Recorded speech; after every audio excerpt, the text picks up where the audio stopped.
Hello class 6, good morning. तो हम लोग कल पढ़ रहे थे मोशन ऑफ द अर्थ, पढ़ा था हमने कि रोटेशन रिवॉल्यूशन क्या होता है। अब देखते हैं effect of the earth rotation. जो रोटेशन का जो प्रभाव है हमारे पृथ्वी पर क्या प्रभाव पड़ता है इसका।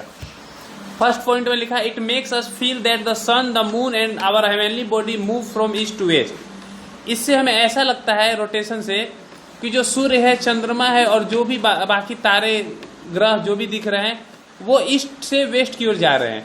ऐसा क्यों होता है? क्योंकि हम वेस्ट ईस्ट घूम रहे हैं, तो हमें लगता है कि हम ये सारी चीजें ईस्ट टू वेस्ट घूम रही है। ये जस्ट लाइक आप समझ सकते हैं एग्जाम्पल से, जब आप ट्रेन पे बैठते हैं तो कैसे लगता है कि सारे पेड़ पीछे की ओर जा रहे हैं, हम आगे जा रहे हैं और सारे पेड़ पीछे की ओर जा रहे हैं, सारे जो चीजें आ रही है रास्ते में वो पीछे की ओर जा रहे हैं।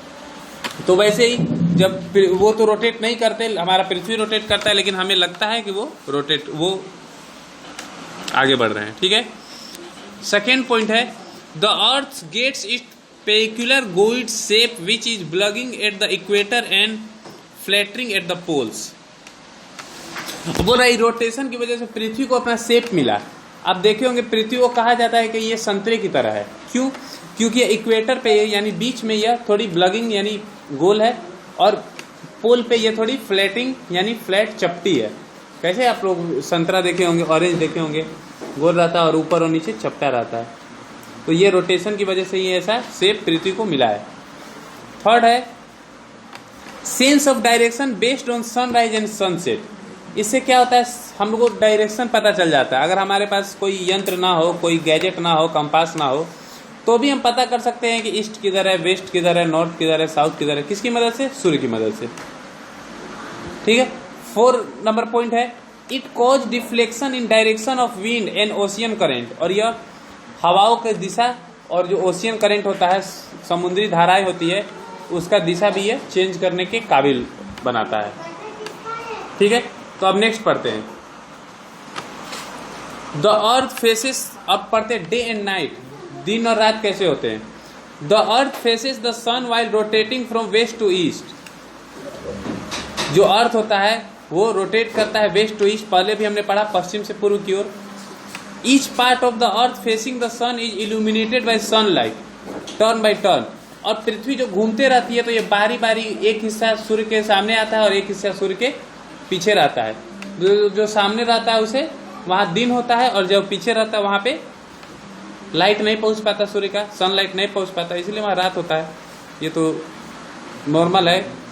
The light and half part of the earth faces the sun is day while the other part of the earth that is not facing the sun experience night. जो मैंने बोला वही बात लिखी हुई है, जहाँ लाइट पहुंचता है दिन, जहाँ नहीं पहुंचता है रात। यहाँ आप देख सकते हैं, यहाँ पे अर्थ है और यहाँ सन है। सन से देखिए आधे भाग में उसकी रोशनी पहुंच रही है और पीछे के आधे भाग में शैडो के कारण अंधेरा है। तो आगे क्या होगा, दिन होगा और पीछे जो जगह पे होंगे पृथ्वी के वो रात होंगे। अब ऐसे रोटेट होते जाएगा तो जो पीछे होंगे वो आगे आ जाएंगे तो वहां दिन हो जाएगा, और जो आगे वो पीछे चले जाएंगे तो वहां पे रात हो जाएगा। ठीक है। Thus as the earth rotate the day follow the night and the night follow the turn by turn. बोल रहा है कि इसी कारण जो अर्थ रोटेट करते हैं उसे दिन और रात बारी बारी होते हैं। Imagine what happen if the earth stop rotating. सोचिए कि अगर पृथ्वी रोटेट करना, घूमना बंद कर दे तो क्या होगा। एक जगह पे सिर्फ दिन ही होगा और एक जगह सिर्फ रात ही होगा। कैसा उस समय रहेगा। तो यही होगा। Now let us perform an experiment to do understand the phenomenon of the formation of day and night. चलिए अब हम लोग एक्सपेरिमेंट करेंगे ये जानने के लिए कि ये दिन और रात का घटना होता है, बनने का घटना वो कैसे होता है। For this we require a globe. इसके लिए हमें एक ग्लोब चाहिए एंड एन इलेक्ट्रिक लैम्प, और एक बिजली वाला लैंप चाहिए जिसमें लोग पढ़ाई करते हैं, टेबल लैंप जिसे कहते हैं। Keep the globe on a table and place a lamp in front of the globe in dark room. अब बोल रहा है उस ग्लोब को टेबल के ऊपर रख दीजिए और लैंप को उसके फ्रंट सामने, ग्लोब के सामने एक डार्क रूम, अंधेरा रूम होना चाहिए, उसके सामने मारिए। The globe represent the earth and the lamp represent the sun. जो ग्लोब होगा उसे अर्थ मान लीजिए और जो लैंप होगा, जो आपके पास टॉर्च होगा, उसे मान लीजिए sun. Mark a point P on the globe to represent a place. एक जगह ग्लोब में पी लिख दीजिए यानी एक place, Switch on the left, observe the lit half and the dark half part on the globe. First place point B to the globe and dark side. Rotate the globe from west to east. See the P is moving toward the light and direction to the lamp representing the sun.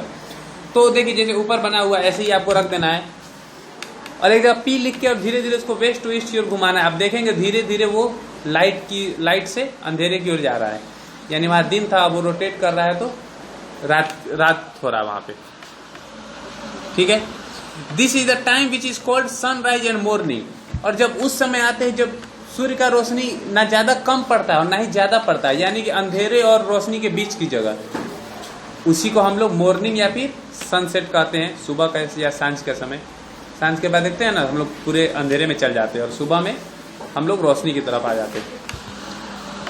Although place P moves out but still receive dim light, हालांकि P जो है वो light के पीछे चल जाती है लेकिन फिर भी वहां पे हल्का हल्का प्रकाश पहुंचता है। इस टाइम को डस्क कहते हैं। On further relation, P is complete darkness and night again. The explain how the day and night follow one after the other. ठीक है, तो इस एक्सपेरिमेंट से आप जान सकते हैं दिन और रात कैसे होता है। वैसे तो ये आप जानते होंगे पहले से, ये काफ़ी हम लोग पहले से ही पढ़ते आ रहे हैं, पिछले चैप्टर में भी हमने पढ़ा है।